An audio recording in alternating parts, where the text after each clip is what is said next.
Hello crafty friends, welcome back or welcome if it's your first time here. My name is Laura and today I'm going to be doing some Easter crafting using products from Baker Ross. So here I have some plastic hanging eggs. Baker Ross has multiple different types of decorative eggs, including ceramic, so do check out the range. I decided to use these hanging plastic eggs and I'm going to be painting them using some pastel paints, also from Baker Ross. So for this first one, I've coated it in a layer of white paint and then I'm adding on stripes of different colours. Now, I decided that I wanted some of my eggs to look like a beach theme. So this one I'm painting up so it looks like an inflatable beach ball, or at least that is the idea of what I'm doing here with these different colours, because I decided that I wanted to bring a little bit of summer. I don't want to wish away the year, but I am looking forward to hopefully being able to have a summer holiday, so I decided to bring some summer to my Easter crafts. So here I'm painting using stripes of the pastel colours. I'm starting in thin layers and just painting those right the way round. I love this selection of colours. The ones that you can see on the screen right now come together in a pack of ready to mix paints, which is great for this. And once I've done that and it's completely dried, I'll add a second layer, leave that to dry, and then come in to add some detail using the Baker Ross paint markers. So now moving into my second beach themed design, I'm going to use the green paint to paint the base of this egg as if it looks like a watermelon rind. I'm then going to paint the top section using the pink. Again, I'm working in light layers. I'm going to let this completely dry and then come back in with a second layer and then add some detail using paint pens to finish this up.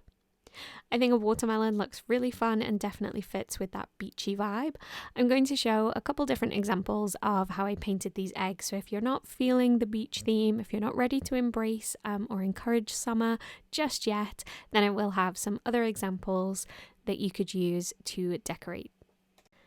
As I was painting these, I actually found it really useful to hold on to that hanging tab as kind of a section to be able to grab onto this without messing up the paint, and then I was able to just hang these as they dry. So for this last one, I'm going to attempt a surfboard design. I think this one maybe could have done with a bit more work, but I'm pretty pleased with how it turned out. I painted the bottom section of the egg in blue to simulate, I guess, the water, and then painted a design on the top that I felt would work as a surfboard. Painting eggs was always a really fun part of Easter for me. As a child, we used to have competitions where, as a family, we'd sit down and decorate our eggs, see who created the best design, and then we would take them out to a hill and have a race rolling them down the hill. Now that I'm older, I like to be able to create something that I can keep year after year, so these plastic hanging eggs are perfect for that because once they're decorated, you can store them and bring them out next year. So here we have my 3 beachy eggs, and I'm grabbing my paint pen. I do of course have this sped up, and I'm just creating straight lines using the white pen across the different sections of my beach ball, and I think that really helps to bring this to life as a beach ball. Now for my watermelon, I'm using a green paint pen just to define that line between the top of the watermelon and the bottom green rind section. So I'm using a green pen, and then I'll grab a black deco marker and add in some black teardrop shapes to represent the seeds within the watermelon. Finally, I went back to the white pen and just defined the lines between the different colour sections of my surfboard. And then we have my 3 beachy themed Easter eggs. Now, I wanted to make a couple different designs here, so I grabbed the gold deco marker pen. This gold is unbelievable. It looks so metallic, and it's just a simple gold paint marker, and I'm using it to add some text onto 3 eggs that I've painted white.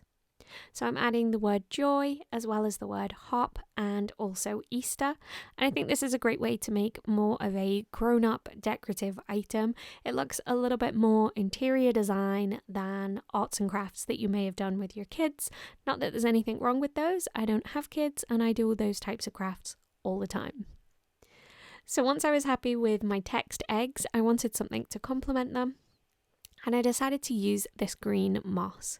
I started breaking it up using my hands, and then I realised I wanted the pieces to be really small, so I actually took some scissors and chopped into the moss until it was really fine, and then I was able to use my tacky glue and cover one of the eggs using that tacky glue, and then roll it and sprinkle on the moss and have it stick really well. I did actually go ahead and do 2 coats of this, so I completely painted the egg with the glue and then added on the moss, waited for that to dry, and then repeated the process again just to really fill in those gaps. You can see that by the time I was done with the 2 layers, I had really great coverage of that dried moss, and I just think it gives a really fun high-end look to these decorative eggs. I also added them to a decorative tree, and I think they look great hanging together. So now on to the next project. I've cut out a bunny shaped sticker. You can use a sticker from a sticker pack. You want something that you can add to an empty jar or an empty container that is glass that we can then add some paint to decorate and leave that little bunny section free from paint. So here I'm going to mix up the paint concoction that I want to use. You could definitely just use the ready mix paint as it is, but I decided to add some talcum powder. This is going to give the paint a little bit more of a chalky finish, and it will also add some texture and some grit to that paint. So it's a little less runny, which means I can add it with a spatula, and this is going to leave fun texture on that glass design. As I say, you could definitely just paint it straight on, but I think this is a really fun look to add a little bit of texture and that chalky finish using those paints and some talcum powder. Once I almost had it covered, I did switch to using a foam brush just to add some paint to the very base of this jar, and then I left it upside down to completely dry. Once it was completely dry, I came back in with a sharp tool and just lifted off that sticker. A tiny bit of the paint had seeped under the edges, but this wasn't completely dry, so I was able to just wipe that away using a wet wipe. And I also decided to wipe away that dot in the center that represents the bunny tail. I just felt like it looked a little cleaner without it. And then you have this fun decorative treat jar.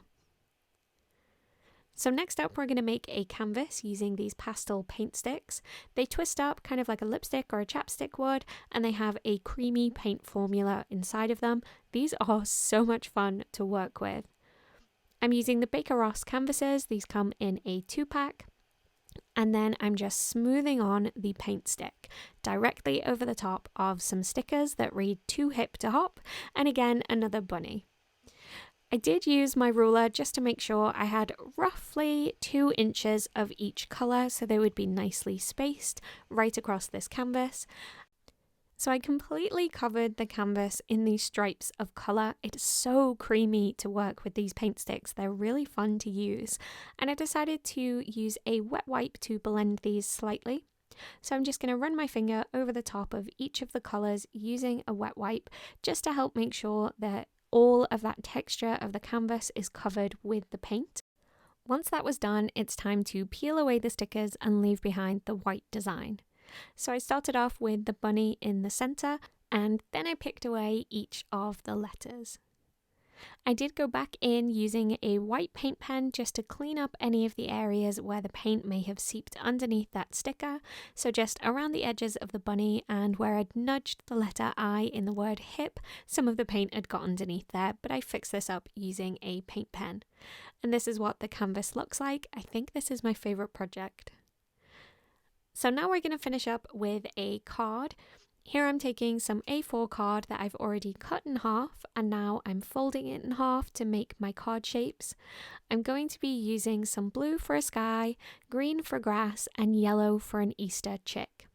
This is actually going to be a moving card, and it's something I learned to do when I was pretty young, and I used to love making these cards with the moving mouthpieces. So I'm starting off by making the grass section. I've trimmed down some of my pastel green card, and then I'm just cutting triangles into this piece to make the grass.